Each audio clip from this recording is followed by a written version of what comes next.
Hello everyone, hope you're doing well. I thought we would have a look at the Devblog for the new interface for Enlisted, and to be honest, it's kind of odd, because when I look at it all, it looks really crisp, it looks really nice, everything looks, I suppose what you class it as 2023, it's a little bit arcadey, it's a little bit mobile-y, but everything, fits and looks good. But what is kind of interesting is in the article, they actually say, with the introduction of the research trees and other planned additions, the old interface just couldn't handle it, and that's probably one of the main, but not the only, reasons for the change. So they brought in all of these new windows, and how everything just looks nicer, and everything looks more crisp, which is fantastic. But also at the same time, there's nothing new, really, when it comes to this stuff, apart from there's 2 progress tabs, which is kind of funny. But the simple fact is, I feel like with this new UI, you could have done all, like the old system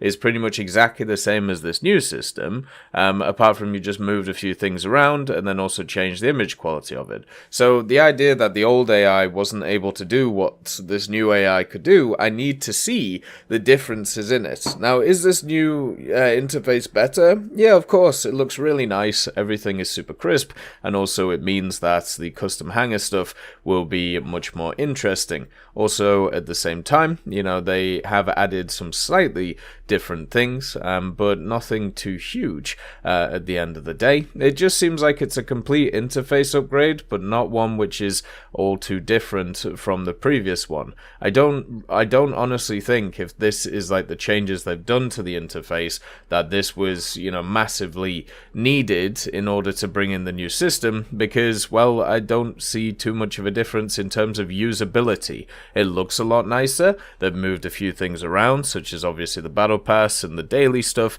at the end of the day. They've also moved around where some of the squads are and what they look like, but the actual functionality of this set of interface is exactly the same as what we've seen previously. So they do say in the article, this is in preparation for the major game update in which the new interface for research trees and soldier upgrade screens will be fully revealed. So what they've done is they've created this new interface in the set of the old game, instead of showing us what the new game is going to look like. And as I said, it just seems odd. Like, why wouldn't you pair these two things together to be like, hey, look at how everything's going to look, here's the new interface, here's how everything goes, but instead there's just this like weird middle ground that we're sat in right now. So I'm hoping that, we continue to see these upgrades for Enlisted. There's been a ton of them recently, and obviously they've stuck very well to their roadmap of this year. It's been fantastic to see.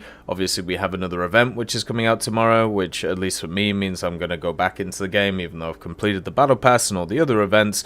It's time to sit down and get that 12k every day to get those paratrooper squads, because they look super fun. But at the end of the day as well, this new interface doesn't really show us anything new apart from where different pieces are on the screen and also slightly different colors. So it doesn't show what I would want it to show, which is of course how the new systems are going to work. We've had a lot of talk on how the new systems are going to work, but unfortunately we just haven't seen them yet. So hopefully soon that is what we'll get. I think that'll be much more useful than stuff like this.